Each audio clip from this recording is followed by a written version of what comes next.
Hello, I'm Tim Russ. Live long and podcast.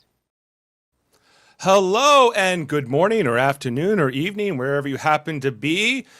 Welcome to Live Long and Podcast, the Captain's Yacht. I'm Dave Mader, live streaming here on YouTube, Twitch, Facebook. You might be listening to us an audio version. And today I have a very special guest coming in for a chat with me here. He's come down from his mountain, or is it a gently rolling hill in Ireland? He's an absolutely lovely fellow, one of the nicest people I've ever had the pleasure of meeting. Fresh off of his recent interviews with Jack Quaid and Will Wheaton, it's the host of TrekCulture.com, the Prince of Trek himself, Seán Ferrick. That's like the best intro ever, Dave. You're a legend. I wanted to do you justice, sir. Oh, thank you very much. The intro I gave for Tim Russ when he came on, I think there was one part where David's like, "How long are you going to go for, Dave?" And I was like, "Well, I have to list all these things. He's a director, and he's a, So I tried to condense it as much as I had to, but you have a lot. You have a lot to your name, sir, and a lot to talk about. And I'm glad to have a fellow Star Trek YouTuber here with me today, a friend. We've of course done a couple crossovers. I think the first one was on Trivial Debates, and then you've also been on Star Trek Radio Theater here on this channel. So yeah, but we actually got to meet in person on the Star Trek cruise back. Well, I guess it was late February, early March, not too long ago. It was like a month ago. Right? Yeah. Yeah, That is gosh, like where has the time gone, and also that feels like so much longer ago as well. Do you know what I mean? Like, yeah, it does feel like a long time ago in my mind now, even though it wasn't. Yeah, not at all. And we met on the first day as well. That was the nice thing, like, because like there's sometimes you're like, oh, I'm going to be at a convention, I'll try and catch it. And it's like day 3 or day 4. No, day 1. We made sure to see each other, so that was very happy about that. Yeah, no, it was so bittersweet for us because we had that whole debacle with Adam, our friend. Yeah, of course. Him not having his passport, he couldn't get on the ship. So as we're kind of like celebrating with all the celebrities as they're coming out to do their little hello, we know that Adam is over there, not just kind of sad, and we're hoping that we're going to meet up with him. We saw him like 4 days later or whatever it was, but thank God. Right. Jane and I were just kind of pounding the drinks as we were watching Nana Visitor come out and do her hello or whatever. But yes, it was a hell of a time, and we're going to talk about all that. I wanted to ask you about I saw your video that you did just about with Ellie about your whole experience on the cruise, and that was great. And I want we're going to get there, but Yay. It's March. St. Patrick's Day just passed. You're from Ireland, of course, so it's truly a pleasure to have you on for this particular month. I know your birthday is late February, right? I think we established. Yes, it was on the cruise. Yeah. Yeah, you had your birthday on the cruise. So we're fellow Pisces as well. Hashtag Pisces Power. And I wanted to get into your origin story. I know you're from Dublin, right? Is that? Do you know, right? So the fastest way I can do this is I've spent the most time in Dublin. So I was in Dublin for about 30 years, and I'm 37. So that, there you go. The lion's share of thing is Dublin. I was actually, because this is publicly known information, I've no problem saying, I was actually born in the UK. And I was about that tall when we moved to Ireland. I don't think I turned 1 yet. And we were in Dublin, most of my life. But for since just after lockdowns, 2021, I'm living in the southeast of the country in a place called Wexford. I've lived in a couple of places here now because, well, obviously, we work online, which means we're not tied to a specific geographical area. And also, most of my family are down either in this county or in the next county over. So I was kind of the last one in Dublin, and it kind of didn't really make sense to stay there anymore. But yes, sorry. Long way of saying, yes, I've spent a lot of time of my life in Dublin. Well, that being the largest city in the country. Certainly the most populous. Certainly the most populous, right? I haven't been to Ireland myself yet. I am intending to get over there at some point. So I know. Well, hey, at least I know somebody there now. This is true. And well, so you said you're born in the UK. Are your parents from the UK or are they from Ireland? No, so they're from Ireland. So that's what it was. Is they had moved over for a couple of years in the 80s. Yeah, yes, the 80s. I'm 5 years older than you, so at least we're of an age. Okay, that's fine. That's fine. So yeah, so they'd moved over for a couple of years, and then just I think it was 89. They moved back to Ireland, and then have been here ever since. But no, they're both. Well, Dad has a bit of a similar to me. Dad's moved around a bit, but Mum's kind of Irish. Apart from those couple of years in the 80s, Mum's been in Ireland the whole way through. There we are now. Just whoever's ghostwriting the autobiography, it's like update. Well, that's what I like to know about who the details of your life, your story, your origin story. So, what was your childhood like? Would you say it was good? It was good. Sorry, I'm just seeing a comment from Sam Higdon saying he's not even alive in the 80s. Sam, right through the heart, right through the heart. He likes to do that. He likes to remind us how young he is, but child. Yeah. So I grew up in Ireland in the 90s. So I don't know how much of your audience would be aware of a thing called the Celtic Tiger. It was pretty much a good time for Ireland. So it was a kind of a good time to be a kid in Ireland, if I'm honest. We had a very, I would say, quite a, for want of a better word, normal childhood. It was nice. Went to school, had my friends.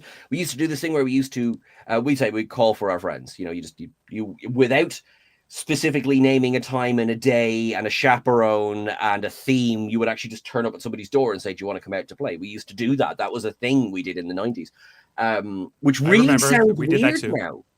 But doesn't that sound so odd today? Very odd. Turn up at somebody's house. Yeah. Well, like my son is now 22, and he's so he didn't have a lot of that, like everyone knocking on each other's doors, going over to each other's houses, like we did. I don't know if everyone had a bicycle. Yep. Growing up, so it sounds like it was kind of the same kind of thing where you go to your other friend's house, or maybe you play. In our case, it was street hockey a lot, and playing in the streets, or you play at the park or whatever it is. But yeah, then it got more right after I guess I grew up and you grew up. It's then my son's generation, that they're the Zoomers or Gen Z or whatever. They're they tended to be more, I don't know, like isolationist, I guess, or like more into their tablets, more. And then everything with COVID that came later to only. That's such a because actually my niece was born in I should know this. No, 2021, right? Sorry, niece. Anyway, right here, she was born in 2021. Which means she will grow up never knowing that Earth was closed for a year. Like she'll know it, but she won't have lived that, right. And then even my two nephews, who are both one's 18, one's 16. Of course, they very much experienced it. But like I think back when I was 16. I mean, yeah, I've got pretty clear memories. It wasn't that long ago, 21 years. But oh my God. The time that's gone since I was 16 can now legally drink in America. That's odd. Anyway. Yeah. Well, hey, you're still younger than me, so you can still feel young. Don't worry. Yeah, but you're obviously drinking from the fountain of youth, because on this call I learned you had a 22-year-old son. Well, I was 19 when he was born, so and you just hit pause on aging? Well, thank you. No, I think it's just avoiding hard labor is kind of my secret. Just try to keep out of dangerous situations. Primarily, it's working. It's working for you. Thank you.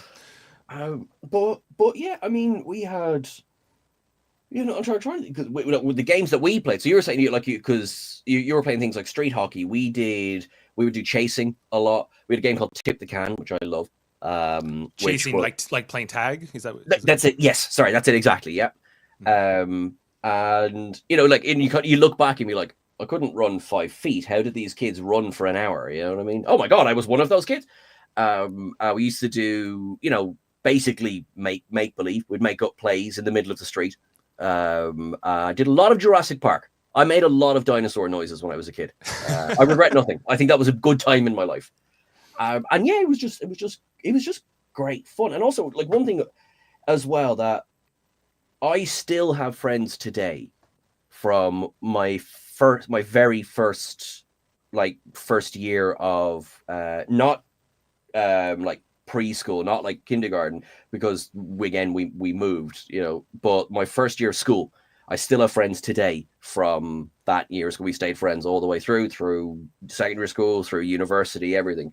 Because every now and again we love to freak each other out and be like, when did we meet? Oh yeah, it was 33 years ago we met. I'm like, what?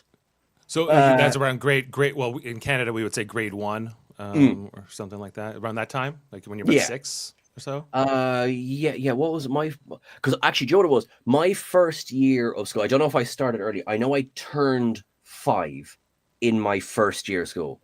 Just because the story, I don't remember that, but the stories are that my 5th birthday was in my first year of school. So God, that makes it 32. It's a long time, Dave. It's a long time. Is there a kindergarten in Ireland? Yes, we just call it play school. But yes, so there is. And yeah. So what was it like being a Star Trek? Were you a Star Trek fan as a kid? I'm guessing yes, right? Yep, 100%. And what, I guess my question is around, is the experience of being a Star Trek fan growing up in Ireland different than maybe an American or Canadian? Well, what I would say to that is basically I was on my own. Not that I was on my own, I didn't have friends, but just they weren't watching Star Trek. Okay. And so, because it was my dad introduced me to Star Trek, so it was very much in the house, but it wasn't something that the other kids in school were watching. So, like, meeting other Trekkies was something that really only happened to me. I had one friend, in secondary, our version of high school. So I had one friend there that was into Star Trek, and he's still my friend today. And then university is when I went, so we're not the odd ones. Right, okay, this is cool. Like, there is actually more Trekkies out there. But yeah, back in the 90s, back before Voyager premiered, we're talking back then. Because because you're 5 years younger than me, and in my case, like, so my parents were big original series fans. They were introducing that to me when I was still fairly young, and then I'm about 4 when Next Generation comes out, and I'm not necessarily watching it very strongly in those when it's on. Because I'm between 4 and 10, around this time. But when I get to grade 4, and I'm about 10. This is around the time I guess you'd be 5, right? And so Next Generation was like at the peak of its popularity. It was massive, and it was cool to like Star Trek for us, So people were dressing up in Halloween costumes as with Star Trek uniforms, and this is when around the time Star Trek Next Gen is ending, Deep Space Nine is starting, then Voyager comes along, and like I'd say in the 90s in like Canada, the US, like it's on bags of chips and it's popular, and I was always kind of like trying to understand, is it just as popular in the UK or Ireland or Australia or these other places? Like, I'd say there probably was a bigger fan base. Just without the internet, it's kind of harder to meet them. I see my fellow Irishman, Sean O'Sullivan, there in the comments. And actually, Sean, if you can read this, do you remember that issue of the RTE guide that was the front cover was the Next Generation? And I don't know whether it was the final year of it, but I remember being like, oh, because I used to keep a scrapbook, so I cut out that front page. Sorry, the RTE guide is our TV guide, and used to keep the pictures from that because I remember it being the special one. The Star Trek magazine, the Star Trek fact files, which I think were released on, certainly in the US, but in a very truncated form. Ours was like a weekly one that went on for seemingly 25 years. It was actually only a few years. And I know there was enough interest in the local news agents that they kept ordering them in. Because if nobody was buying them, nobody was, like, they wouldn't have kept ordering it in. So there probably was like a big group of Trekkies all around that just didn't know each other were there. And I do remember, again, not well, but I do remember that there was in the 90s a Star Trek convention in Ireland because George Takei went to it. And there's clips of that on. You can find those clips still online today, and it's very funny now. Of course, in 2025, as Irish as I am, seeing him surrounded by other Irish people, I'm just like, that is just bonkers. That is absolutely bonkers. And I think it was a traveling one, like one, it would like almost like a pop-up at like any convention, actually, now that I think about it. But there was one in a place called Mosney, which has since, it used to be like you'd stay in kind of the local chalets, and there was like swimming pools. It was kind of a holiday camp, right? And there was one on there, and I do remember we went to that because for years it's like one of those puzzles that makes a cube, but like you move it one way and it's one image. So not a Rubik's Cube, but sort of think, like you arrange it one way, it's a picture. And it was, again, the next generation. And that all must have been early 90s. I know that. And I remember as well, sorry if I'm going on now. No, keep going, yeah. There was what, the funny thing about this was this was just where the theater happened to be located, right? But in my head, I clearly remember my dad surprising me with a cinema ticket for Star Trek Generations, because that's my first Trek in the theater. Mm-hmm. And the memory of it is having to go down underground into a building that was in a car park that was underneath something else and everything. It's almost like this shameful thing that we would go and see Star Trek. It's just where the cinema entrance was. It just happened to be in a car park, like. But don't let anyone see you, Sean. Yeah, exactly. Know we're going to this space movie. Are we allowed in here? Kind of don't let them see us. I remember as well, because the weird, these things that stick in your memory. I remember it was the same time Interview with the Vampire came out, because the posters were everywhere, and on the weekly movie show there was like someone did a kind of a. What was the word? Like a sum up of what's in the cinema at the moment. We were watching it because they were going to do Generations. It was going to, funny enough, I can't remember the clip from Generations they showed, but to this day, I remember watching, it was Claudia's birth from Interview with the Vampire, because it scared the absolute water out of me. As a 6 or 7 year old watching this thing, and the poster for that was hanging up in the cinema when we went in, and I remember being really freaked out that even though we were there to watch Star Trek, this thing was following me, and that's one of the memories I have of Generations. It's interesting how those things stick with us, huh? And I think for me, my first film was Star Trek 6. Nice. Undiscovered Country. It was the first one I saw in the theater, and I didn't see Generations in the theater for whatever reason. My parents didn't take me to that one. Because my parents were so into those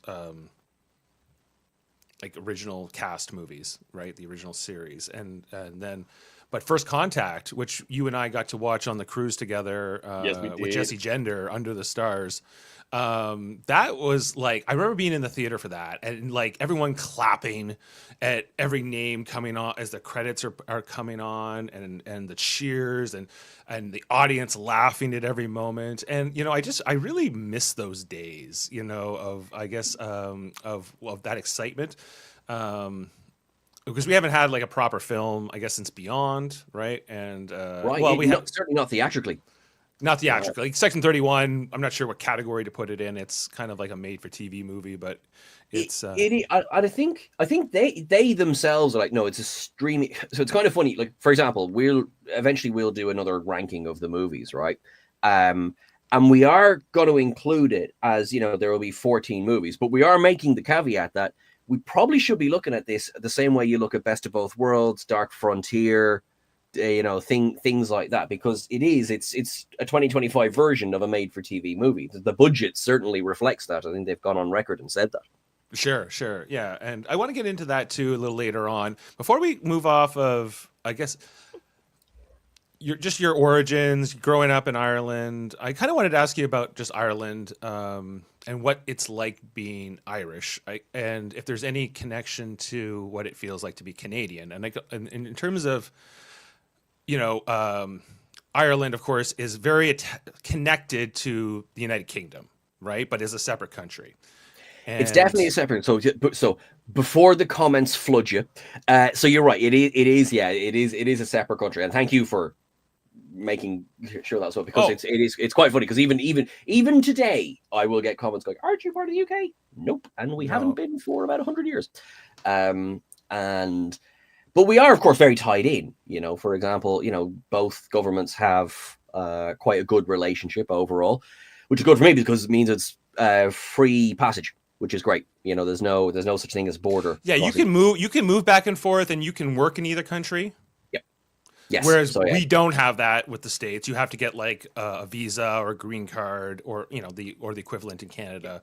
You can't, and I guess it's just this, like, UK is like this massive superpower country, and you're a separate country, and you have like this kind of connected identity, because I think sometimes as a Canadian, we're like, well, what makes us Canadian, right? Because we kind of sound and we talk, at least the English Canadians, like the French Canadians are kind of a little bit of a different category, but the English Canadians, like everyone assumes I'm American until they find out I'm not. And then they might not know that much about Canada anyway. So, you're just saying, like, I have to reestablish that Ireland is an independent country. To a lot of people, it's kind of assumed to be the same. And that experience of, I guess, being from somewhere that's less well understood, I guess. Actually, that's a question. Does it ever annoy you if someone says, "Oh, are you American?" It doesn't annoy me. It's more that I wish they knew more about Canada, and I wish they understood us to be separate or different, more so when I'm talking to other Americans, largely. But even people from the UK or from wherever, from Europe, that they might not understand the difference. It might not be that clear. And, I kept thinking about this example in maybe in Star Trek, when in Deep Space Nine, you got the Federation there, which might be like the analogy to the States. This actually came up in the Star Trek documentary the Voyager documentary we got to see on the cruise ship, to the Journey, where they talked, when that extra guy, he makes that pitch to Genevieve Bujold, Canada's own, and she's like, "What is this Bajor? What is Bajor?" She's like, "Bajor? Well, like Bajor's like Canada, and the Federation's like the States, and then she storms off, apparently in the story, but I know that there's that one episode of Next Gen that talked about Irish reunification or something like that. That was the only one ever censored. So there's actually, I have a funny story about that, because less than 24 hours ago, I sat down with Melinda Snodgrass, who wrote that. Did you? She is lovely. She is absolutely lovely, and she's brilliant, and she is so fiercely intelligent. But any aspiring writer, go to melindasnodgrass.com, get in touch. She is just a wealth of information, right? We just covered The Measure of a Man on Thursday. Funny enough, just this morning, I was like, we will talk about this, because she was laughing, she was joking it, because she was saying back in I think it was 1989 that she was kind of writing The High Ground. 2024, she has gone on and said 2024 seemed a lot further away than it ended up being, kind of similar to past tense in DS9. So she kind of said, kind of looking back, she's like, I wish I'd said 21, 24, so something like that, to kind of give it enough time. And, we kind of, because obviously we talked about it briefly, because you kind of want to touch on these things, because there is, there's an interesting history of Irish representation in Star Trek. Some, Miles O'Brien, absolutely brilliant. Laris, absolutely brilliant. Others, not so much. Laris? Is Laris Irish? So great. So, to the people that leave the comment, just because she speaks an accent doesn't mean she's Irish. I hear you. I do. Moving on. Anyway, so no grapes from me. I understand. Right. Well, a Romulan with an Irish accent, at least. Right. Joe, and I will entirely. I will take any chagrin directed at myself when I say, we the Irish own the word fecker, and she used that in an episode. So there we go. That's if anything else, that's my logic. Lots of planets have in Ireland. I love it. And it's funny enough because we were talking about as well Up the Long Ladder, which was and is a maligned episode for its depiction of this very stereotypical, 18th to 19th century Irish thinkers and everything. And listen, I'm not here to defend that. I'm not. We're gonna count. It's the only one I'm really dreading this season on our reviews. So I think you'll be. So when was the last time you watched it? Oh, it's been a while. It's been many years. What I was so I watched it there. I think it was Wednesday or Thursday or something, right? And I was like, right, there's the bits which are exactly the way you remember them. Okay, Mhm. like that's. Oh, I don't have 3 husbands, or what? Yep, that bit there. All And then there's the animals. rest of the episode, and it's like, oh, I forget about these bits because I won't spoil it because I know you're going to get to your thing. But there's a whole other conversation in that episode, and you're like, holy crap, when was this aired? 1988.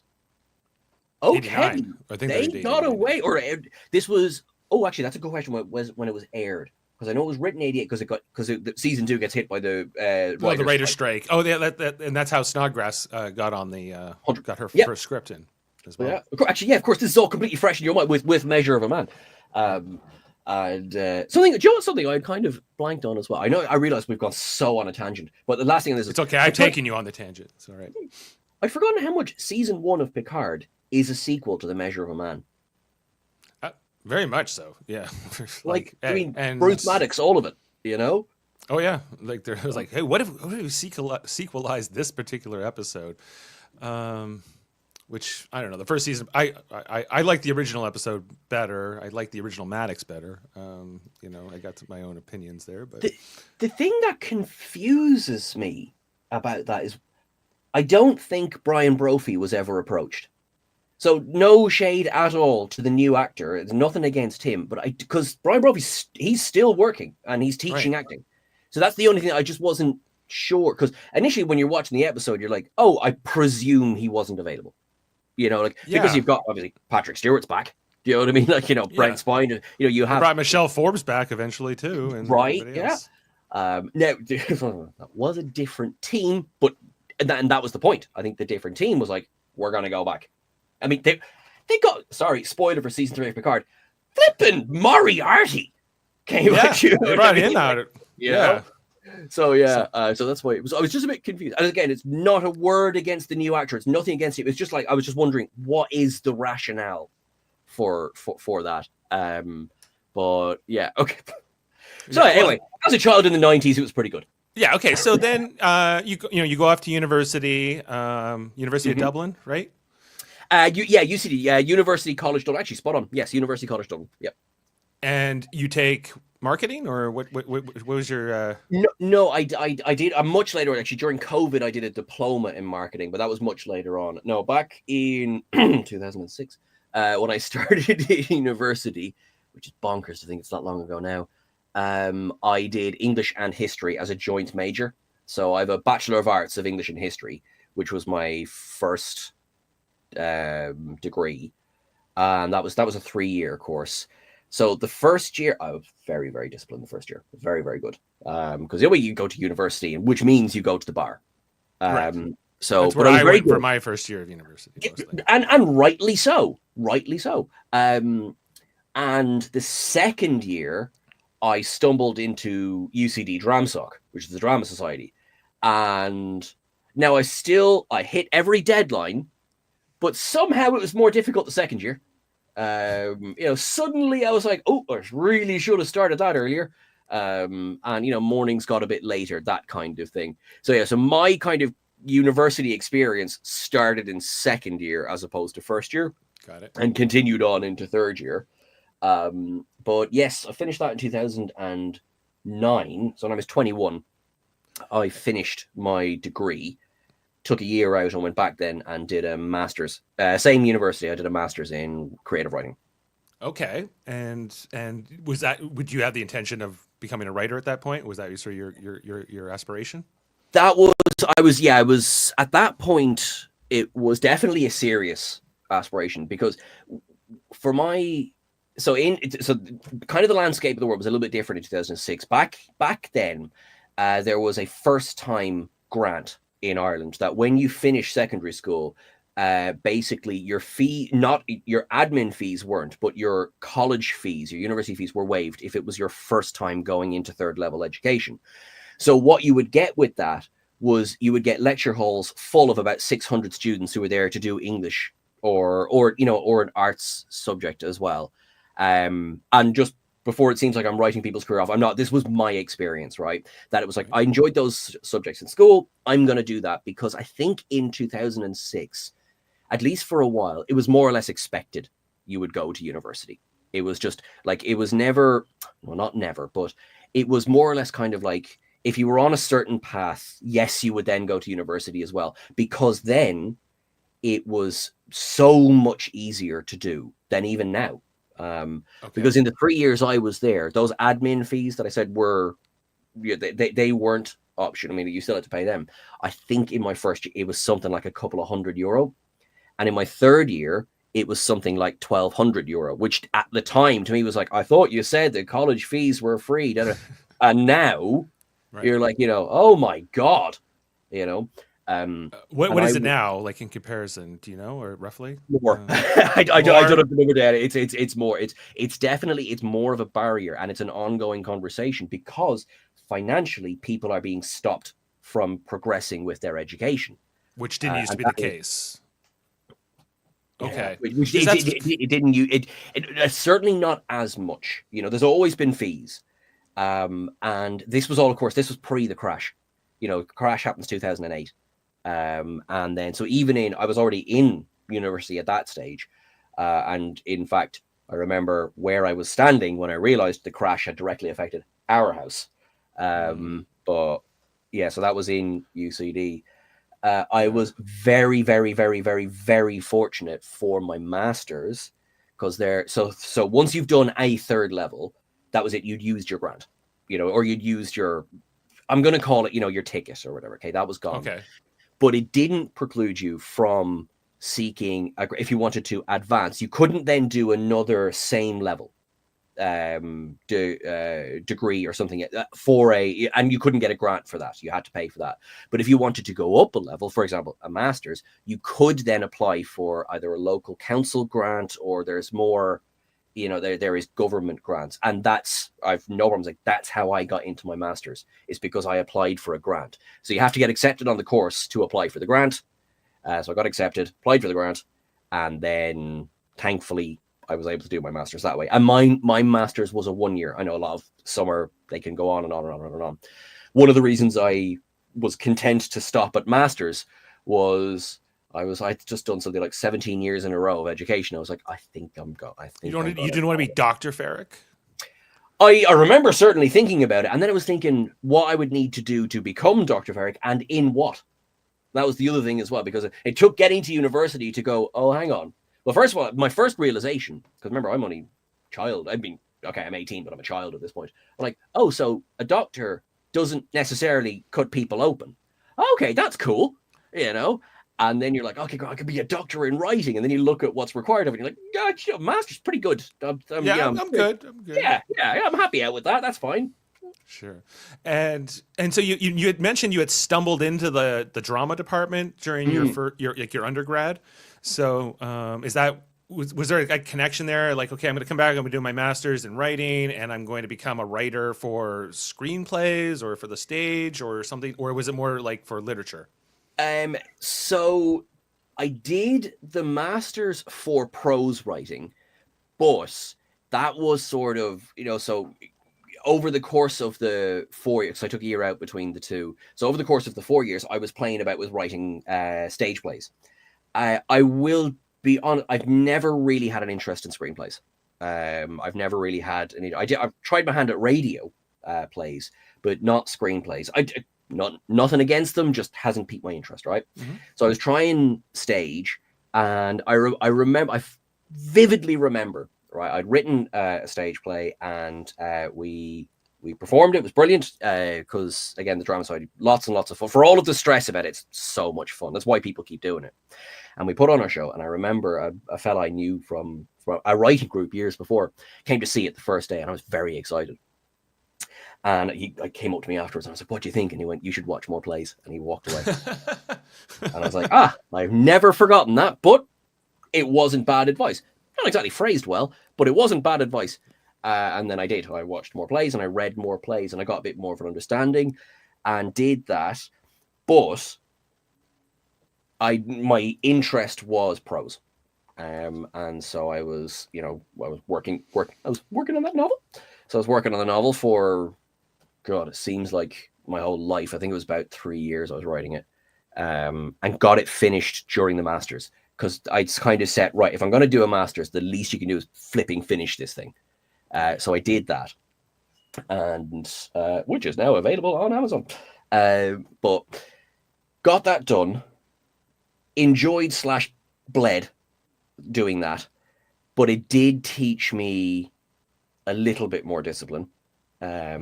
And the Masters was brilliant because it got me to really look at what I was writing, not so much the story, but how I was building it. Right. And you had to defend that as part of your because I used part of it as a submission for you. You could do that. You could, take an existing work, but you had to show the work you had done on your existing. Like, you couldn't just, before the Masters, you couldn't be like, here's my thesis. You couldn't, like, they would just be like, that's cute. Why are you here? Go away. And then, so over the course of the year, you had to apply learning to it, which I did, and I'm very, very grateful for, because it improved my writing skills. And then after graduation, so did you immediately, I guess I'm trying to, after school, when do you get to whatculture.com? Is what's in between there? So life.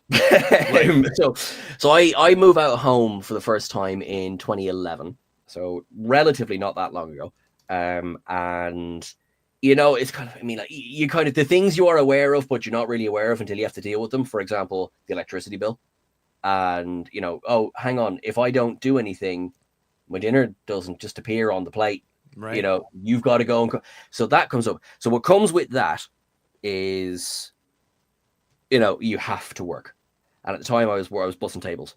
You moved out of your parents, or moved out of my parents. I moved into Dublin city centre, which you could not do anymore.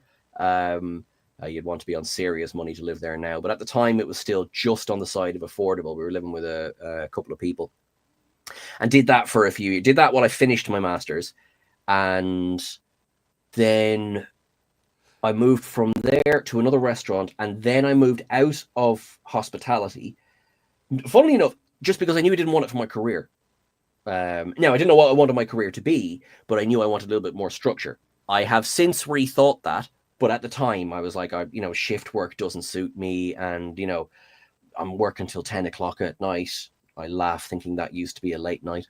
And then I went into, right. You're like, kind of, it's 3 a.m. You've got a writing deadline. You're like, do you remember when you used to finish at 10 and you didn't bring this work home? But anyway, yeah. Well, that's when the greatest stuff happens, right? Creatively, well, so they say, So they say, but and then so I did a couple of office temp jobs for a while, which, speaking purely for myself, so wasn't for me. Like what kind of temp work were you doing? Like, first, what I was doing was pure data entry. I did that for about 2 years. So the positive side of that is my brain was free. I did something like 100 audiobooks, over a year. Just listening while you're going. Right. So they're like, kind of, you're like, oh, that's actually grand. I am doing work, but I'm not stressed. And, it's kind of the other way. I'm like, I'm nearly bored. But then you've got, thank God for Audible. I did that for a couple of years. And then I ended up in a job that I need to describe carefully for legal reasons, which is actually, funny enough, true. Where I did a lot of growing up very, very, very quickly because of just stuff nobody should ever go through in the workplace. Can laugh about it now. But was it just like a toxic work environment sort of thing, or we would have to work up to toxic? We'd have, It was just bonkers, right? There's a book in that 6 months, right? But then I got out of there, thankfully, And then I started in a job where I stayed until lockdown because that was the crossovers when I finished. So the next job was in marketing. That's when I thought I was going to maybe do marketing for a while. That's why I did I did a diploma in that during lockdown. And I don't know how good I am at it because I'm Irish and we don't like talking about ourselves as I sit here on a podcast talking about myself. But I did that then for 5 years, and there was definitely a potential for a career there. And if I had wanted it, and I just knew as time went on, I was like, it's not that the work is bad, it doesn't suit me. Right. It wasn't speaking to, and up until this point, until the 2020 lockdowns, you're not on YouTube at all. You haven't done anything on YouTube. You haven't appeared on the internet, really. Nothing at all. No, right up until, in fact, how I got the What Culture gig was I had watched What Culture. You know, I was watching their top 10 lists, and it was at the end of, I myself knew that Picard was coming out, like, because of being a Trekkie. Like, I knew we had new Star Trek on the way. I've been watching Discovery, of course. And then I saw an ad on a What Culture video. We are looking for writers about Star Trek. And I did, I of course, I applied and everything, but it's kind of like you say as well. I had done nothing in terms of online. I had a blog. That's the extent of my online experience. Because even like, sure, you know as well, like, okay, yeah, Facebook, very much a thing at that point. Twitter was kind of there, but even that, I didn't really do social media at that point either. Yeah, Instagram or any of those. Like, it was changing so much. And during that whole decade, during that time, I'm a social media manager. And I remember when it was like even Facebook was old news in like 2015, and it was all going to Instagram and Snapchat. And then, of course, what am I thinking of? TikTok comes along a couple years later. But, TikTok got me through lockdown. I have no problem admitting that. It got me through lockdown. That and binging. Because because of the nature, the role that we did is that we worked with a large supermarket chain, and we did their advertising for them. So when lockdown happened, I was one of the first to go. Okay. Yeah. It was kind of like that for me in the financial crisis, like you mentioned, 2008, and my wife and I, we both got laid off at that time. And then it was kind of, I got rehired by another agency in Toronto not too long after that, but it was a grind though for years, just trying to like catch up from that and everything else. So I can definitely relate to that part of, when you mentioned your story, and that also with the getting through COVID or through the lockdowns, which we had already been doing the podcasts. I just gotten everybody to kind of like get comfortable in my crew to go on video. We were doing some of the Picard reviews, and we'd done the movies, and then the lockdowns hit, and so we're like, okay, we're gonna watch a Deep Space Nine episode every week. And we did that for 3 years, and then we did original series kind of at the same time. And I don't know, and slowly we kind of just built this team of people that would just come on every week and talk about episodes, and then we started expanding into other things, So, but back to you, you're the subject. No, because this is just as fascinating for me. Yeah, it was just like you even go back and look at those early podcasts. Like basically, this background starts off with just this poster here of the Undiscovered Country, and it's slowly. But I had free time on my hands as well, and I was just slowly adding to it and building everything out. And now it's like it's part of a ritual of our week. So we've moved on to new shows. Like we're about to finish up the Orville. We're about to take that Monday night slot, and then we're going to move on to For All Mankind is the next show we're going to do, which I'm excited about because most of my friends haven't seen it. And Davin's always saying, "When do you get into Voyager?" I'm like, "I'll get to Voyager." Because we've done every other show. It feels like he's like, "Why are you doing these shows before Star Trek?" But I feel like a lot of these adjacent shows like Orville, Battlestar Galactica, Babylon 5. That aren't Star Trek but feel very much like Star Trek at times, are worthwhile in the conversation, even though this is a Star Trek channel. Like they lend to each other, they take from each other, and make it stronger. Star Trek, if anything, is one of these science fiction franchises that tries to be everything. Yep. It's time travel. It's weird aliens, it's B movies, it's the guy, traditional, I guess, like adventure, the guy gets the girl kind of stuff, but it's all that's what I love about it too, is that it can be sort of anything to anybody, and Yeah, it's really good description. and jumping around with it. But sorry, back to you. So you get the gig at What Culture, and I remember those days where, like, a lot of the What Culture videos it would be like, hi, I'm some British guy from What Culture, and and you're watching this, right? And they would be like kind of these top 10 lists. They were kind of more stills, even of the hosts in those days, if I'm remembering correctly. I don't know if you were around yet at that point. Because it's funny, right? Because you can still see that in a lot of the videos today. There's still, because we do basically, there's two versions. We do kind of two camera, and then there's just voiceover. So you'll see a mix of those on all of the channels. But you're right. There seemed to be a period where it was kind of predominantly it was voiceovers, and I think that's when I kind of joined it, because a lot of the time as well, I've no problem admitting this, I would be listening to it more so than I would be watching it. I would be doing something, I'd be cooking, or I'd have it on, which is actually, funny enough, that's now become how a lot of people create content, both online and in media in general. But yeah, I remember seeing, because I didn't do the ups and downs for Picard season 1. That was Adam. And I didn't do episode 1 of Lower Decks. That was Adam. I did episode 2 onwards. So you're so that's around the time. So we're in like the 2020 time frame. Yeah. And then at some point, like, it becomes predominantly you on Trek Culture, or it feels like that to me, like, where it was like, oh, it's Seán again with the ups and downs, and you'd be more on, like, I think you were doing the voiceover, but then at some point you become more of this on camera personality. Or my invasion presence. Was successful. Well, the Irish invasion. You have all this charisma and screen presence and natural charm to you, and I think it works really well with the brand, and so I think of you as Trek Culture, even though it's like this. It's this grander team, right? Do you know what I want to say? First of all, I want to say thank you. I do appreciate that, and I'm not shrugging that off. But there is like a silent partner, and he's not that silent, but a silent partner that every single video has Chris Thompson's stamp on it. Every to a video, every single one, even the ones that aren't edited by him.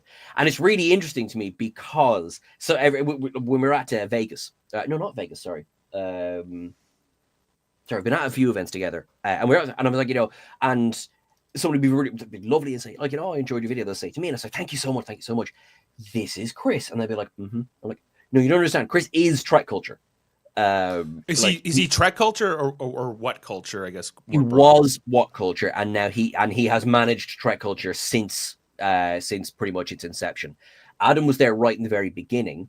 And he's since moved on as well. He's and so there was crossover, as you said, there was crossover for a while. But Adam was doing 100 million things in the beginning anyway, so it was never a long-term plan that Adam was going to lead the channel. And then, as the fates aligned, Q clicked his fingers. I saw the ad, which was brilliant, and then that worked out so well. We've had a few people obviously come and go since, but you're right. I've kind of both my good luck and my ego. I've been in a lot of the.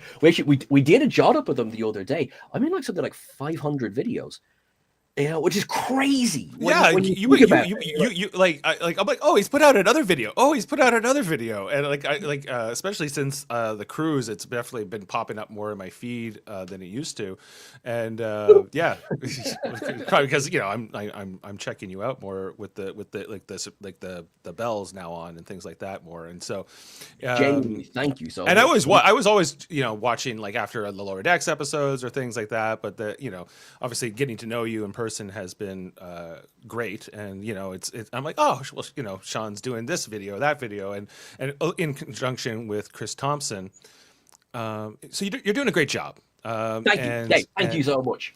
And by the way, very much like us getting to know each other has been wonderful. I mean, yeah, no, it's been I've really enjoyed it, and I have more to ask, so I'm going to keep going here. But so you have Ellie as well. You're working with Ellie, and now are you kind of co-host, or is she more like the Doctor Who channel or the Doctor Who aspect of it? So that's it. So Ellie is to Who Culture what I am to Trek culture. And then thankfully, we get to do crossovers, we get to play.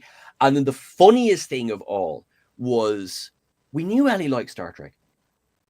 No one was prepared for how she took to Voyager. Like, it was just, to the point where it's just, if there's a video about Voyager now, I'm on it if Ellie's not free. That's literally how we kind of look at it this way, because like it was a case of where have you been all my life, and it's been funny. It's been just like, it's bonkers to see how she has embraced that show to the point where because the crossover really happened on Prodigy, because obviously Prodigy, it being itself such a sequel to Voyager, but then of course we've got new episodes. What are we doing for the ups and downs? So when season 1 was coming out, Ellie wasn't as on Trek culture as she was on Who culture. She was it was more of kind of an introduction too. But by the time season 2 came out, we split the season for ups and downs just purely because, thanks Netflix, 20 episodes on one day. So yeah. Yeah. We had to split that one up where we did basically batches of 5. Like I was doing with Davin and Jessica at the time, and I'd be like, okay, we'll watch these 5 episodes and then we'll do a podcast, and then we'll watch the next 5 and do it. Like, because in the first season it was going week to week. Yes. It was kind of complicated too, because like in Canada they were still trying to do this like week to week thing, but in the States it had already all dropped at once, and there's kind of this disconnect where, well, we can get around, through VPNs or whatever, we can watch the whole thing. So and you know what as well? It's actually, in fairness to you for saying that as well, we live in an age where let's not pretend VPNs don't exist. Do you know what I mean? Like, every YouTube channel advertises the hell out of them, right? And it's true. Do you know what I mean? It's true. And I think it is something that where international broadcasting rights needs to catch up. Now, I'm not saying I have a solution for that, so I don't want this to sound like I'm saying, "Ha, you international broadcasting, you'll sort your shit," because I don't have an answer to that. Because I know am I right in saying Canada is it still? No, you have season 5 of Lower Decks. There is still something that is not available there.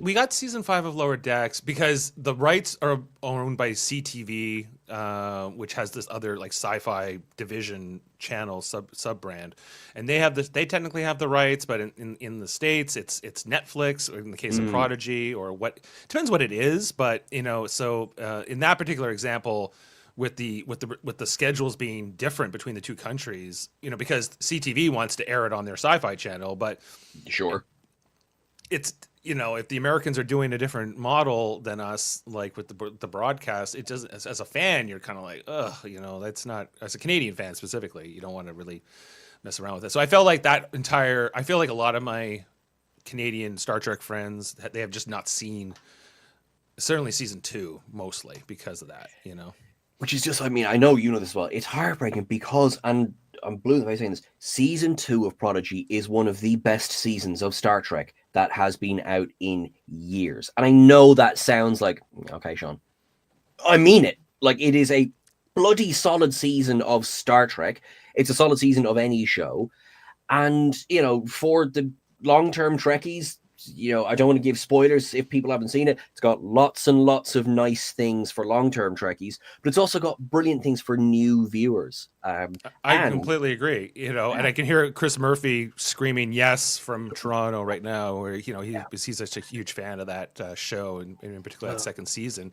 And some it is a kind of like it is really a sequel to Voyager in many ways, and it's got some great moments, in particular with Janeway and Chakotay. I don't want to get into it too much, but that stuff, I was getting the feels watching this, and it's even though it's this kids show, but it feels so connected, like it feels so relevant, I guess. Like that, like that's it. I mean, like, me, I could sit here with you and talk for 3 hours on the merits of Prodigy. It is brilliant. I mean, there is no arguing the fact that it is kid friendly. It is also very, very, very much a show for adults as well. I mean, I am not a child, nor have I been a child in a long time, sadly. But it is because, and that was one of the problems. Okay, I'll be really, really quick. That was one of the problems, is that all of the companies involved hadn't a clue how to advertise it. like Kate Mulgrew on the cruise, like she's like, the whole business is upside down. No one knows what the hell how to market a show, if a show is doing well, if it's not doing well. That seems to be like the biggest thing is like, and what to renew or what to cancel seems to be a thing. But I remember we were closing up on Lower Decks recently. We did our kind of finale, like, hey, we've watched every episode. Hey, we watched the whole series. What do we feel about it? And we were live streaming that day, and somebody jumps in the chat starts going off about Prodigy and starts saying, do you support ideological teachings to children through Star Trek? And we're like, well, what are you talking about exactly? And it's just kind of coming up in the chat, and and then he starts getting more direct, and we're just like, yes, like but my question that I'm leading to is, you've gone from being a fan to being sort of a face, a voice in the community, more broadly. There was recently that whole thing. I'm sure you saw Steve Shives, where he was commenting on all the negative backlash you were kind of dealing with in your fan community with like Section 31 as the film, people not liking it, people don't like Section 31. Some people, I don't know, and like people calling for Kurtzman's head and everything else. And what it feels like to me sometimes is like there's kind of like these two sides of the Star Trek community, where there's one side that's super positive about everything, and then there's one side that's super negative, and there's not a lot in the middle, it feels like, or a lot of like reasonable discourse. Do you know what, actually? I mean, discourse is a really important word there, because in my experience, the vast majority don't engage either way. They don't jump in on the online conversation. Because even for all of the comments and the replies, positive, negative, whatever, it will be infinitesimally smaller than actual views. And there's many, many reasons for that. I mean, like, there could be people who just online's not their thing, like they'll have YouTube because YouTube is everywhere. Every device now comes with YouTube installed, that kind of way. So I mean, and which I am not begrudging, because thank God, because that's it's brilliant for us. Right. But viewing figures and the number of comments will never, they will never be anywhere near each other in terms of numbers.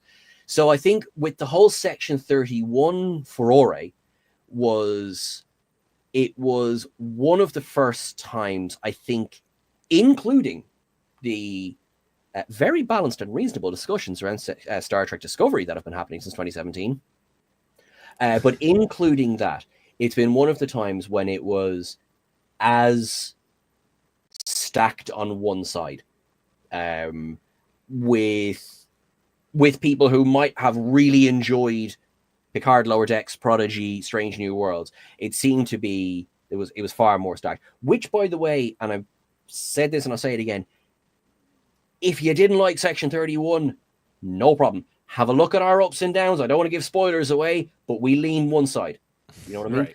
Yeah. But what we do with everything else, I think the thing that Steve said really well, I know Jesse's spoken about it, obviously we've spoken about it, is that to not like something is absolutely, I mean, that's what we are people. We do or we don't like something, that's fine.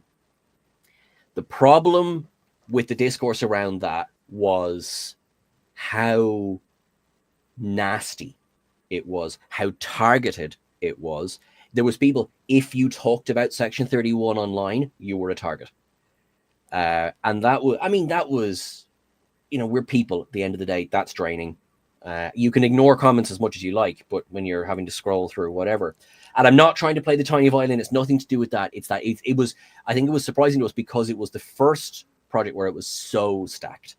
And then, where I kind of snapped a little bit is when I was having to delete comments saying Alex Kurtzman should be brought to the top of a building and thrown out a window. Right. Yeah. And I'm just like, well, what's, I think you've lost perspective, everybody. Just a little bit, like, if you didn't enjoy it, if you didn't like it, and if you vehemently hated it, you have every right to that. I've never questioned that You do not have any right to put that out in the world. You do not have the right to put out a death wish on someone out in the world. You know, you need to have a very serious conversation with yourself if that's something you feel comfortable posting online. And of course, Man's Name Bunch of Numbers had very many opinions. You know what I mean? As opposed to Dave Mader or Seán Ferrick. Right, like the You know what I mean? anonymous nature of it. And we had one video blow up on the channel where we were reacting to that Otoy Oh yeah, video, yeah. and Davin was getting picked on a lot in the comments for, you know, his take, his opinions, like what his live reaction was to the piece, right? And you know, I don't know. You're right that I think it's a certain type of person that gets in the comments, and is most, I think, you know, average don't bother to take the time, you know, to do that. Yeah. Right. Like I watch a lot of your videos. I don't comment too often. And that's, and you know what, and that's, yeah, that is, no, sorry, I keep leaning off because it's bloody cold in here. I have a little heater beside me. Sorry, that's what that noise was. And that's, you would have, I think the majority of people don't leave comments, which is absolutely fine. And nor, by the way, I don't begrudge people leaving dislike comments either. Like, we put our work out there to be critiqued. I have no issue with that. You know, you know, we're artists. If you can't take a bit of critique, you're going to have a difficult time in life, you know? Yeah. And I think where to try and find a glass half full out of this is that if you think Yelp, for example, most people will only take the time to leave a comment if they've had a bad experience or if they didn't like something, which is why a lot of the times you will see like, well, I review something. Whereas the people who leave positive comments tend to have loved it. They really had an amazing time. It's been wonderful. And the people who enjoyed it tend not to bother. So I take heart from people who say, that was cool. Thank you. You didn't have to write that. And I appreciate you doing that. Do you know what I mean? Yeah. Like sometimes less can be more almost, or, you know, it's not this need to kind of go out and have this gushing sort of over the top appreciation. And then you have the other side of it, like I'm saying, where it's this great negativity. But I think what I'm, you know, to what you've said here is that a lot of that's just the nature of online sometimes. There is that as well. But I think with, like, in this Section 31 example, it felt like there's just been like this negative, like, I don't know, like a certain amount of the fans since Discovery who were upset with different creative decisions in Discovery or whatever. And it was kind of like, does everyone hate this? Great. Like, this is our chance, you know? Because I didn't like it either. I was like, like this isn't what I would have wanted out of a Section 31 movie or even a standalone piece. I think there was a lot more interesting things they could have explored, but that's just, you know, my opinion. And, you know, and I'm going to move on, but it was like, I don't know, like, this is our chance. We can finally drive Kurtzman out. And I'm like, well, maybe it's kind of the funny, not funny of it all is that since you and I joined this call, he's been fired and rehired 4 times. I mean, you just can't believe, you know, and there's because this sounds very conspiracy theory-esque, I know, but there are people who it is their income is to drive this chat. It is to drive this negativity, is to drive up views and drum up views. And although I don't have any respect for that, I can see why because they're making money from it. And it's very frustrating. So they're going to do it, yeah. And so they're going to, and they're not going to stop because we've got a problem with it. And yeah, I think for Section 31, it's kind of like you were saying, for Section 31, it was Christmas. Yeah, it was like this gift to them, and they're like, "Oh, well, if like if the opinion amongst the, you know, average fan is generally negative, then this is like almost an opportunity," which is kind of disappointing. But it, you know, I guess it's the modern age of it all. And do you feel like, okay? I guess my other thought here too is like, do you feel like Star Trek is in a good place overall, like right now as a fan community? You know, I've thought about Kurtzman, his leadership over whatever it's been now, over a decade. I think it's been like 12 years. He's been sort of in that Yeah, we're certainly coming Rick up. We're Berman coming role, up on that. Yeah, for lack of a better term, that EP role, and and so sometimes I've been talking with the others on this channel about like, if he was like running a sports team, like if he was running the Toronto Maple Leafs, like they would have fired him by now because like we haven't won a cup, it's like we need a championship. I hear what you mean. Yeah. Do you think that's accurate, or do you feel like things are doing just fine under and he's should be around for another decade? I don't know. I don't know. And what's frustrating as someone who talks about this for their career is how much we don't know. We saw the blowback to Section 31, and then they released the viewing figures. And the viewing figures made it the #1 film for 2 weeks on Paramount Plus. And so they're happy with it then.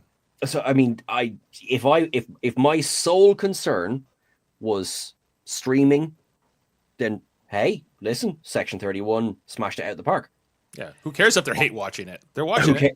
You see, that's it, but they're watching it, and there you go. So now that I said that, I'm not going to lie to you and say I've loved everything since 2017 because that would be a lie. And there's things that I have struggled with more than others. I've had to do a little bit of like mental legerdemain to try and make some canon things work. And sometimes it does, and sometimes, look, it just doesn't. And I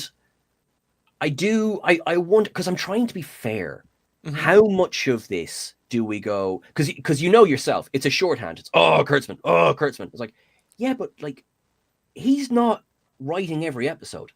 No. He's not directing every scene. On the flip side, does the book stop with him? Well, it has to, right? Ultimately, like, he decides who runs each of these properties, like, and I think like I struggled with the first, in particular, the first 2 seasons of Discovery, season 2 even more so, and then that show kind of turns around. Lower Decks comes, and Lower Decks is like great. I love Lower Decks, and he greenlit that, but he's not writing every episode. To your point, he's just kind of on the edge of it. Then Strange New Worlds comes along probably after that. I'm trying to remember the order of things. I think it goes Discovery, Picard, Lower Decks, Strange New Worlds, Prodigy. I think Prodigy's post Strange New Worlds, or is it before? Yeah, I always forget about Picard because I like the 3rd season, but mostly I'm especially now how I feel about it. I'm like, I'm not in love with those first 2 seasons of Picard, and I think there was potential there, and yeah, there was maybe the brevity. That's definitely a deep dive that is begging to be done. And my God, can you feel the hand of lockdown on season 2?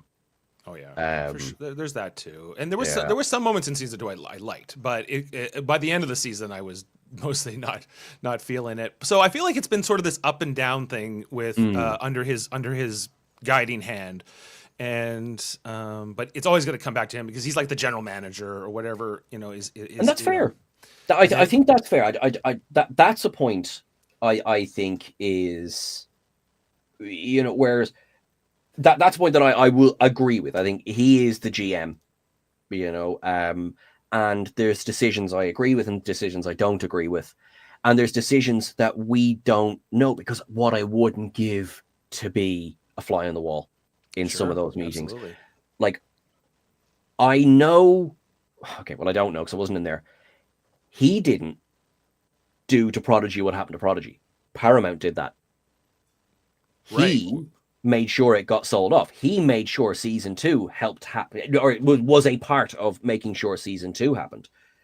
And that is, kind of like, he could have just gone line through the name instead of under it. Do you know what I mean? Yeah. But season 2 happened, and thank goodness. Now, still, obviously, we've spoken about Prodigy. There are, like, if we go back to 2017 and look at Discovery, what I would not give for the tell-all book on season 1 of Discovery, because first you got Brian Fuller, then you got Alex Kurtzman. Nicholas Meyer is in the writer's room for season 1 of Discovery. Like, you're kind of like, so you're kind of like, well, hang on, Nicholas Meyer, he of Wrath of Khan, Voyage Home, Undiscovered Country. Hang on now, like, you certainly can't say there wasn't Star Trek Prodigy There, Pedigree, Prodigy. I was still thinking of Prodigy. No, yeah, Pedigree. absolutely. Yeah. Like, but then Brian Fuller gets fired And then partway Brian through. Fuller gets fired. Yeah. So, and then you're kind of like, whoa, okay. So from the off, there's already like, is this show gonna? And then there's this scramble, and I think season 1, I think time has helped. I mean, again, so it's funny because season 1 of Discovery is pre-Trek culture days, right? So I'm just watching it going like, right in my head going, well, it's 2017. They were never doing the Matt Jeffries Enterprise. They were never doing that set, and I can be sad about that as much as I can be realistic about that. Do you know what I mean? Yeah, I know what you mean. Yeah, and I there's definitely a part in that, even that first season, because they shot like a whole bunch of the early episodes, or like up until like that midway point, and then then episodes start to like come out while they're making the second half of the show, and you can almost see when the show tries to hard pivot in season 1 and tries to like change direction in a whole bunch of ways, and the fans aren't liking this and that, we got to try to and then it becomes sort of like this scramble to sort of fix one problem after the other slowly. I think that's fair. I do think that's fair. See, because you're right. Season 1 is a season of 2 halves, big time. Yeah. Whereas season 2 is, at least, love it or hate it, at least it's consistent all the way through. Like, when you get to Such Sweet Sorrow Part 2, yes, that's where Brother was heading. Whereas season 1, okay, yeah, the Klingon War, sure. But halfway through, it becomes a Mirror Universe show, and that becomes kind of the big thing of the second half of the season. And, we're now learning that from early days, there was talk of doing Section 31. There was talk of setting Michelle Yeoh up to do what was obviously meant to be a spin-off series. And all of that's super duper interesting. And I was laughing with this with actually Joe, because there was a couple of people we interviewed about Section 31. Obviously, we spoke to Rob Kaczynski, and we spoke as well to Sven Roydrock. And I made the joke then, I want to get a t-shirt that says, as presented on it, because learning the behind the scenes is so interesting. And I love that we get to do that. I love that we get this information. At the end of the day, when we're reviewing an episode, we're reviewing it as presented. Yeah, that's what we have to do it, and I try to stay as fair and objective as possible. Like, obviously, there's things I hate, there are things my other friends hate. We're all people, right? And we all have our ups and downs, and that's, like I said, like what's great about Star Trek. But sometimes, it's not. I guess, like, for my wife in particular, with this new era of Trek, it was all about, like, we're going to do, like, this 10 to 11 or 10 to 13 episode. It's going to have this whole arc, and it's going to be, like, this longer story. And my wife was always like, I just want to get back to episodic, storytelling. Yeah. And so when Strange New Worlds comes along, she's like, yes, this is what I want. This is more closer. So, I think they've had some ups and downs. They've had some wins and losses. I think overall, there's also this feeling like, is the Star Trek community aging out? Is it like, it doesn't, because like, compared to the Star Wars community, which did a great job with Clone Wars and all these things. And I think that's what Prodigy was sort of meant to be, or maybe still can be. But this idea of like a gateway for the younger generation, I think Lower Decks maybe to a certain extent was meant to do that too. And I think all credit to Star Wars. They have a more consistent vision. I will say that right now. They do have a more consistent vision. Like, if you look at something, that's in a Star Wars universe. And you don't really have that on Trek. And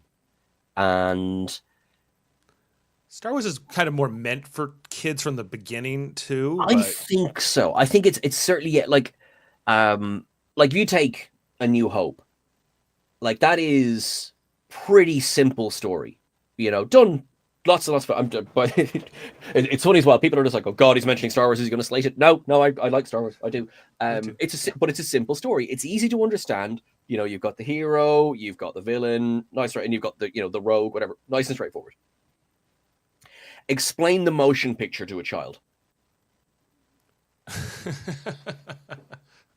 I don't think I can. There's a V'ger's coming, and it's, I don't know, it's taken. Then there's a Delton, and like it's the uniforms are too tight. They are. It's great. You never need to iron them, but you're right. The Voyage Home is the first Star Trek film that I would say is properly family friendly. I think all audiences can watch The Voyage Home and enjoy it together. Wrath of Khan, I mean, some of those themes, and also, I mean, like there's horror elements in Wrath of Khan. You know, the whole bit with the ears, Khan in general. Search for Spock is heavy.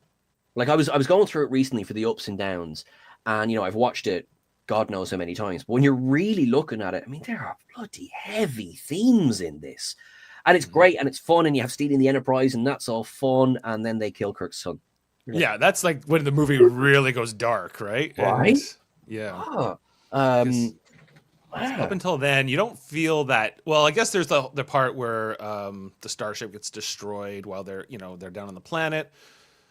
So that's like maybe the moment of brevity before that. But then when Kirk's son dies, and there's just that collapse of Kirk on the bridge, it is pretty heavy and deep, and 5, like more so, but it's kind of a mix, let's say, a little jokey. And then there's 6, of course, Undiscovered Country, which is kind of trying to get back to that Wrath of Khan vibe to a certain extent. But I agree with you that Voyage Home, that was my mother's favorite movie of the Star Trek movies, of all the movies, really.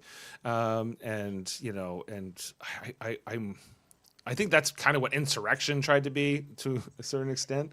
Yeah, I think time has been kind to Insurrection as well. I think, and even the same thing that used to be the criticism is now kind of the positive. It's like, it's like a long episode of The Next Generation. It is bigger budget, and that's what it is. As long as you know going in that it's not First Contact, I think you'll have a good time. That's the whole thing. It always gets compared because it's right after First Contact.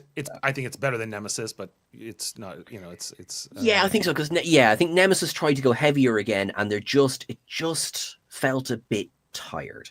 I think at that stage, I think we'd kind of which is funny because I haven't done the ups and downs for Nemesis yet. So where I think as of this talk, Final Frontier will go out quite. I've done the ups and downs for Final Frontier, which means my next one up is Undiscovered Country, which is I've no problem saying it's my favorite Star Trek film. Yeah, it's definitely the one. It's very close to my heart. As I say, it was the first one I saw like live in a theater, and I got this huge poster here for very good reason. Like General Chang and 2 great Canadian actors, Christopher Plummer and William Shatner, in that film, playing up against each other. And you got Kim Cattrall as well from Canada. She's so good. Just great. James Doohan too. Why would we mention all the Canadians in that film while we're at it? But how are you doing for time? I'm good. Yeah, I'm good. I can go for another little while if you can. Okay. I wanted to ask you too about Star Trek uniforms. And I know you and I both love. We on the cruise. You had all your outfits. We had some of the same things. We had some different things. Yep. And the question is, what is your favorite uniform of all the uniforms? Easy answer: Monster Maroon. Hardest one to get. Favorite one. Yes, both of our Monster Maroons are more Monster Reds. We have because we have the same one, don't we? Yeah. And I have the lovely. I love the redesign from Strange New Worlds. And so I have that one. Probably our supplier did that one as well, which I really like because that one is a lot easier to reproduce. The Monster Maroon. Do you know Trek Yards, Sam Cockings? Yeah, I'm familiar with him, yeah. So he has a custom Monster Maroon, and he told me how much it cost once, and I just went, yeah, I don't have that budget. It's beautiful. Like, it looks like he could walk onto the bridge of the Enterprise today. But I was like, oh, wow. Yeah, my wife won't let me spend that much money on one uniform. But and she's probably right. I'm just going to be like, we're probably wrong to want to spend that, but she's probably right. She's probably wrong, I think. I don't know. Like, come on. What else are you going to wear on formal night? I noticed that you've posted a lot of, like, you're in your social media, you got the different uniforms on, but sometimes they're a little sexy. What's going on there? Sometimes they're a little sexy. And I tell you what, that started as when I moved back in 2021, when I moved down the country. It's going to sound a bit up myself. I was going on my looking after myself journey, right? It was my first time living alone, right? And I had moved to what turned out to be, it turned out to be a lot more isolated than I thought it was going to be. The place that then I bothered to research is probably a better way of putting that. And I moved in and I found myself kind of going, right, you're on your own now. So what are you going to do? And so my lockdown, I was not kind to myself, like many people when they're stuck inside with not much to do. Mm-hmm. I ate too much. I drank too much. I did absolutely no exercise whatsoever. And as much damage as that did to myself mentally, there was a physical. I mean, I put on a lot of weight in lockdown. And then I was sad about it. So I was eating more and I was drinking more. I know that cycle very well. It is. And it's so easy to fall into it because, the buzz you get off it, that's the endorphin. It feels good. That's why people do it. And then you feel bad because that feels good and the cycle continues. Right. And yeah, so then I was down here. So what was different was that myself and I went into lockdown married and I came out of lockdown separated. It was amicable. I was talking to him today, right? But that was obviously enormous. I promise I'm going to get to the sexy Instagram pictures in a second, but I'm just going to say. No, I'm with you though, because I said to Jane, like being COVID married is like being married like twice as long, 3 times as long, right? So it's like and also there's kind of it's so weird. Like you have to remember so much more than even usual is to be kind to each other. Mm-hmm. And I definitely failed that test. Completely mea culpa. Everyone has their own responsibility, but mea culpa, I failed that test. And so, March of 2021, I moved down here. And so in my head, summing it up, I'm just like, I'm overweight. I'm not happy in myself. I'm now single. What am I going to do about it? And I'm not saying it was an overnight thing because it most certainly was not. But I started walking. So I was looking right just behind this. This is how isolated this was, is there was a disused railway behind my apartment and it was 2 miles long. So it was just sitting there. And so I started, I think it must have been over the course of weeks, but we'll say I'd walk a little bit of it. I'd walk a little bit of it. And then eventually that kind of got to, I say eventually, I don't know how long it took, but eventually I got to a stage of, I could pretty much know by doing that, I would end up to be about 10 kilometers, right? Mm-hmm. And I thought if I can do that once or twice a week, at the time I was thinking I just might feel more energetic. I was still probably eating as badly as I was and drinking as badly as I was. But I started to do that. And then I started to see a little bit of a change in myself. And my lockdown obsession, separate of all of this, but also I suppose tied into the having nothing to do, that's when I started my cosplay. Is I started to go, I found, eBay was my first big, I was going to say my first big friend. Don't know if friend is the right word, but it's a relationship of sorts. Yeah. We became intimately familiar with each other. And I got things like, say Next Generation. I got my nice DS9 with the first Contact DS9 one there as well. And then, I kind of wanted to, because it was always for me, and then I was certainly living in a place where there was no one else around really. Mm-hmm. And so I was like, right, well, I'm going to do this, take a picture online. I can't remember the first one I did. And I was working on Trek Culture at the time as well. And was the first one in a Star Trek uniform, or you were just doing it sort of like in civvies? It was in civvies, because I remember the first time I can remember doing a video in costume. It was I have the one from The Cage. I have Pike's uniform from The Cage, right? The really sparkly gold one. And I was wearing that. And because the way you're not supposed to look at the bad comments, but it's the first one that catches your eye. Of course. And someone should tell this guy that Starfleet officers don't have boobs. Oh. And I remember, it's like, well, that wasn't nice to read. Right. And because it fed into my own, all I've been doing is eating, all I've been doing is drinking.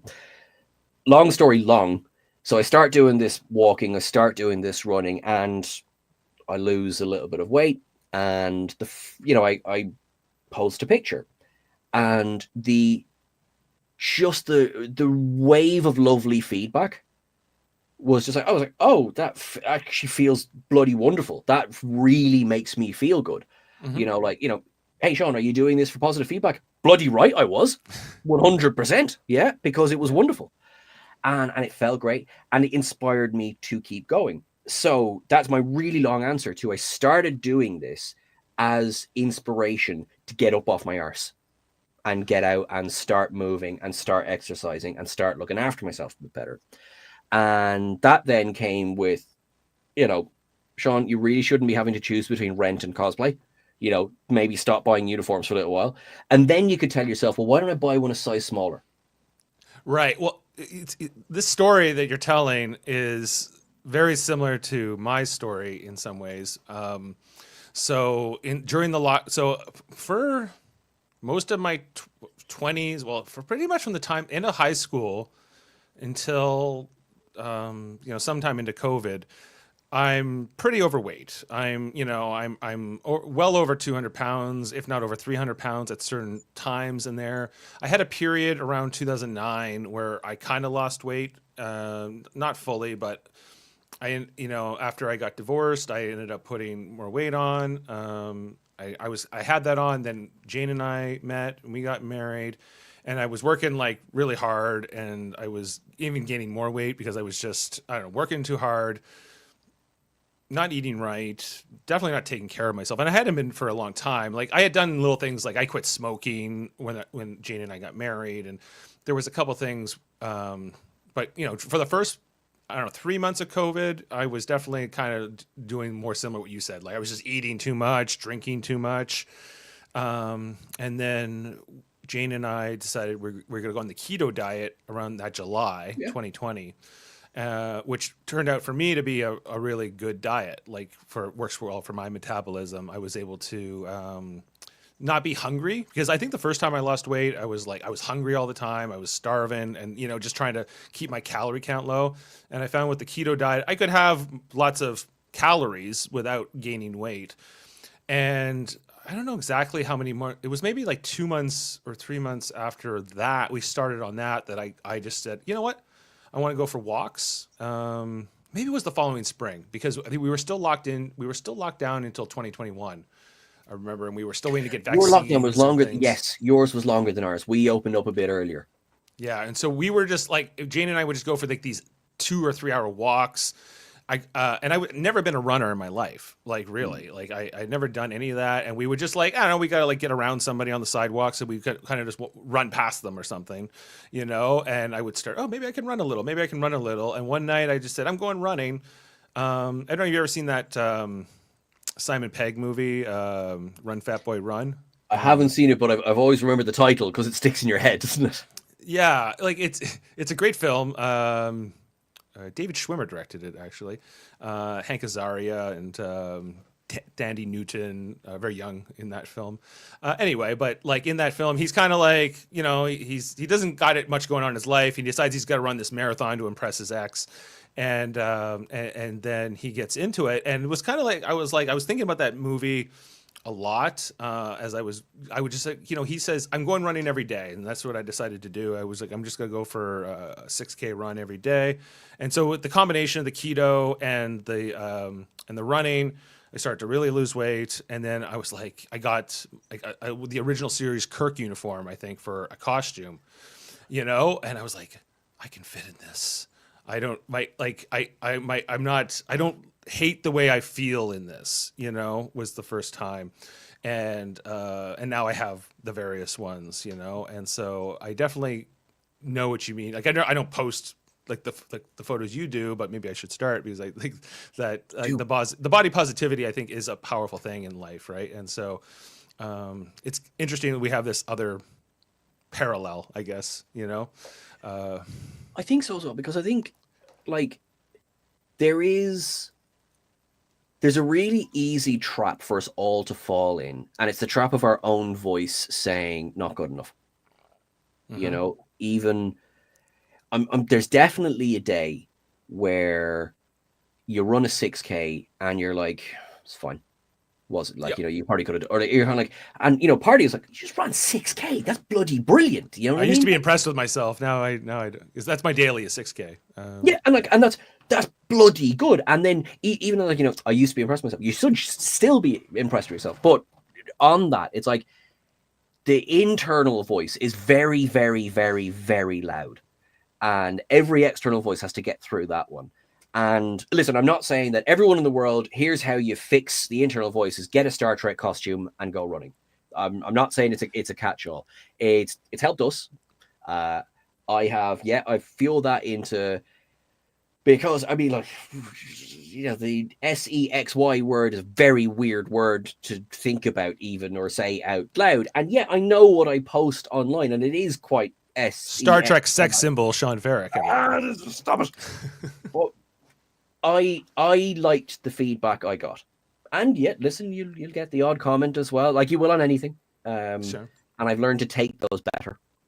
And you know, I've because life. By the end of 2021, I was something like 15 or 16 kilos, whatever that works out in pounds, lighter than I am now, because I like to eat. Do you know what I mean? You know, I've since tried my very hardest to quit drinking, because for various reasons drinking didn't agree with me. But yeah, food and me, we're still friends. And it's just about trying to find balance a little bit as well, because, you know, and I suppose, you know, Instagram and pictures aside, every week there's a video.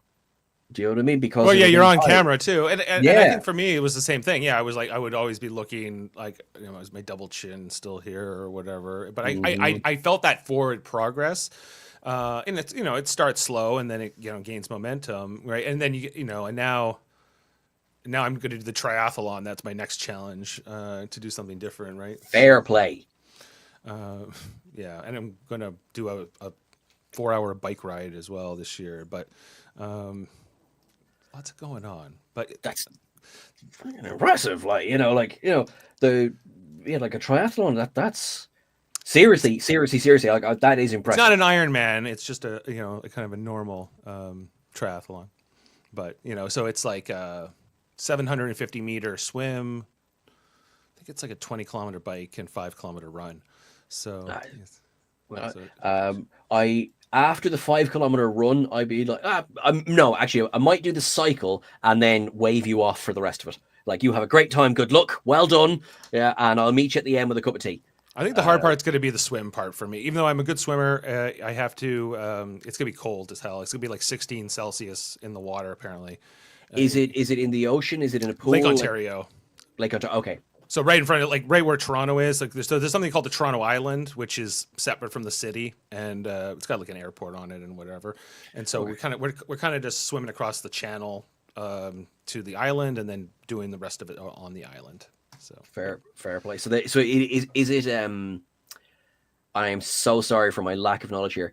Is it, I know it's obviously it's a lake, it's not, but is it like, what's the current like? Like, will you be fighting current as much as you'll be fighting? There's not really. There can be like waves and things like that. Like, that kind of depends on the wind and on any given day. There is a current, because the Great Lakes all kind of flow out into the St. Lawrence, you know, down Niagara Falls and into Lake Ontario, down the St. Lawrence and into the ocean. But it won't be like fighting a massive current, I don't think. But we'll see. You know, it's gonna be a whole new experience. So I think like new experiences, new adventures are always good for you. You know, new challenges, I think, are good for your mind and your body and everything else. So I know we're at an hour and a half, so I do want to let you go, but I wanted to ask you a couple other things. Go for it, yeah. What's your favorite hobby to do that maybe we haven't talked about yet? You know, something in your life. Funny enough, I'd say it probably have covered it. I mean, like, I collect the Star Trek models. I don't know if you'd call that a hobby. I'm going to call it a hobby. You know, I'm sitting beside a bunch of them here. You put them together yourself? God, no, I am not. What my creativity is in my writing, not in putting stuff together. I tried. When was the last time I tried to put something together? It's probably with my dad. We built the original Enterprise, and I say we built it. I mean, Dad built it, and I was there. And that was fun. Do you know what? I have put together some Lego sets recently, and that was fun. But I'm a great one for. I do a lot of watching YouTube, reviews, essays, listening to audiobooks actually is the number one thing that I do because I'm always listening to an audiobook. Okay, and what would you recommend? Like, what's the recent thing you listened to that you really enjoyed? Joe, I'm currently listening to it's a collection of radio dramas of the Chronicles of Narnia. The BBC did them over the course of a few years, so that's on because I have the $10 a month Audible thing, so you get free credit every month. So I just kind of usually I take something that will take me a while. The one I've done a few times is Fire and Blood. I've actually listened to that. That's like 30 hours. I've listened to it 4 times. The Game of Thrones. The Game of Thrones, yeah. Because that was another thing with the running. I found for myself, it was harder with music because I would go, oh, this song's a lot of energy, but this one isn't. Right. So I'm like, oh, suddenly I'm not. Whereas when it's just an audio book, I'm just tipping along, because I've not ever run against a clock. I run for distance rather than time. So audiobooks be the big thing. So definitely those. I'm trying to think. What was another one? Oh, do you know what? One of the first ones I did, which I love, and I probably will listen to it again this year, is World War Z. The audiobook of that is fantastic. Absolutely fantastic. Yeah. Okay. Well, I listened to that years ago, or read it maybe. I don't know, but I remember really enjoying it. Then the movie didn't quite live up to what that could have been, I guess, in my mind. But apples and oranges. The movie is absolutely not the book. The book is not the movie. Because I remember Max Brooks saying, he's like, I wanted to hate the movie, but I thought it was a kind of a solid zombie flick. It just wasn't the book. Which I think is maybe fair because, man, that's got some scenes in it. I've since been to Philadelphia. So like that opening scene, but also the fact that the opening was filmed in Glasgow, which I've been to many more times. I'm like, I've been to everywhere these zombies were. I went to Philadelphia for a run with my friend Mott there, who was on our radio theater we did for Generations. The guy with the Philly accent there, and yeah, I wasn't thinking about that. I was thinking more about just Rocky, I guess, and all of those references. But yeah, well, Seán, this has been great. Thank you. Really enjoyed talking. I hope we can invite you on for other podcasts that we do here. I know you're super busy and got a lot going on. 100%. We'll always we look at schedules and make it happen because I love talking to you. I see you, Chris. I see you there as well. I just love chatting with you. And that radio play was so much radio play drama, radio theater. We call it radio theater. I love it. Theater of the that mind. Was fun. I cook the mind. With it all, yeah. Good luck. Keep doing what you're doing. Thank you. You are doing a great job over there, and we salute you, sir. Glad to know another YouTuber in the Star Trek community.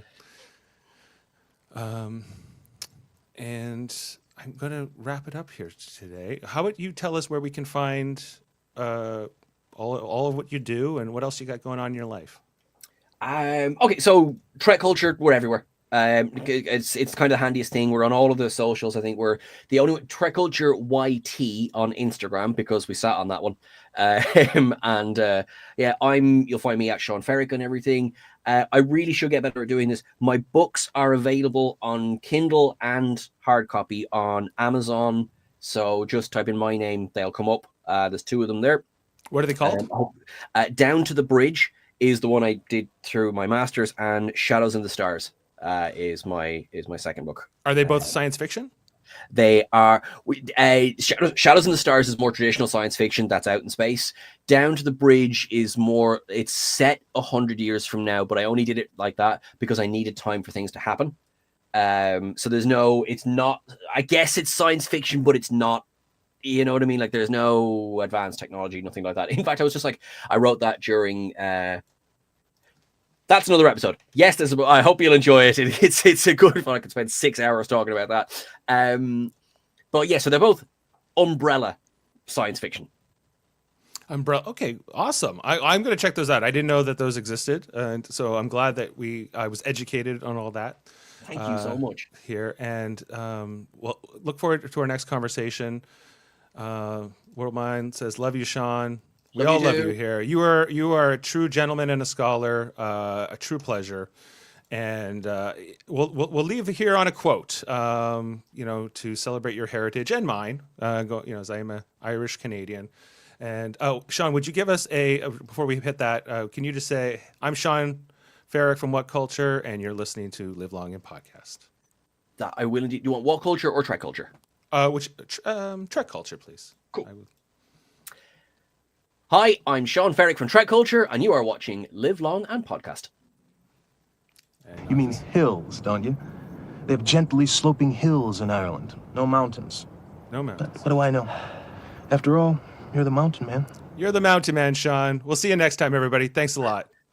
And good evening or good day. Thank you. Beam up some Star Trek content with Live Long and Podcast. Tune in to X-Rated, the X-Men animated review show. Artistic interviews with graphic histories. A roundtable movie discussion with Hey, did you see this one? And movie reviews with Hold Up, a movie podcast. And while you're at it, spin a few records with Eamon on Track. Watch us duke it out on trivial debates. And let's chat about TV with the Super Mater Brothers. It's all here on the United Federation of Podcasts.